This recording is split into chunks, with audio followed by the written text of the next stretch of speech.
Magandang araw mga Lods! Nagbabayad ka ba ng buwis pero parang ang laki pa rin ng nababawas sa kita mo? Minsan parang ang hirap kumita pero ang bilis mawala ng pera dahil sa taxes. Pero alam mo ba, may mga legal at wais na paraan para mabawasan ang binabayarang buwis? At hindi lang ito tungkol sa pagtitipid. May benefits ito sa iyo at sa negosyo mo. Omsim na omsim yan! Kaya today, pag-usapan natin kung paano mo mapapalaki ang natitira sa kita mo while staying tax compliant. Alam mo bang maraming nai-stress tuwing tax season? Pero kung wise ka sa diskarte, hindi mo kailangang mataranta. Kaya nandito ang Tax Day Care Package. Isang step-by-step guide para gawing mas madali at mas maayos ang tax filing mo. Una sa lahat, alamin kung anong tax ang kailangan mong bayaran. Kung ikaw ay self-employed, freelancer, or may negosyo, siguraduhin mong updated ka sa income tax, percentage tax, at VAT kung applicable.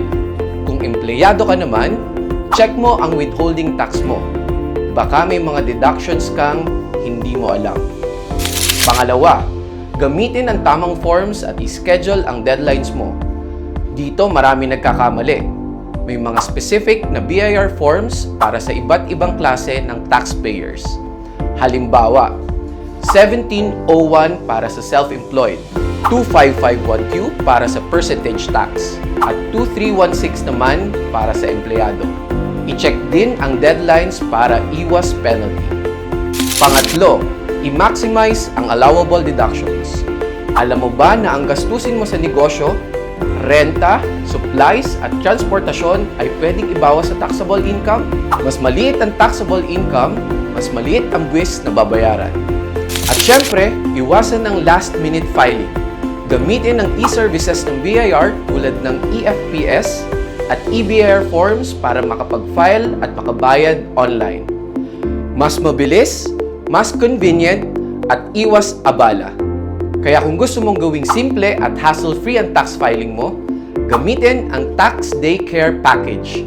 Sa tamang kaalaman at diskarte, kaya mong iwasan ang stress at mapanatili ang ayos ng finances mo. Kaya mga Lodi, ang tamang tax strategy, hindi lamang pambawas ng gastos. Investment ito sa future mo. Mas maraming matitira sa'yo, mas maraming opportunities ang mabubuksan para sa negosyo mo. So bago ka mag-file ng taxes, siguraduhin mong wais ka sa diskarte. Tandaan, kapag alam mo ang tamang galaw, mas malayo ang mararating mo. Omsim na omsim! Maniguro dito sa Money Guro.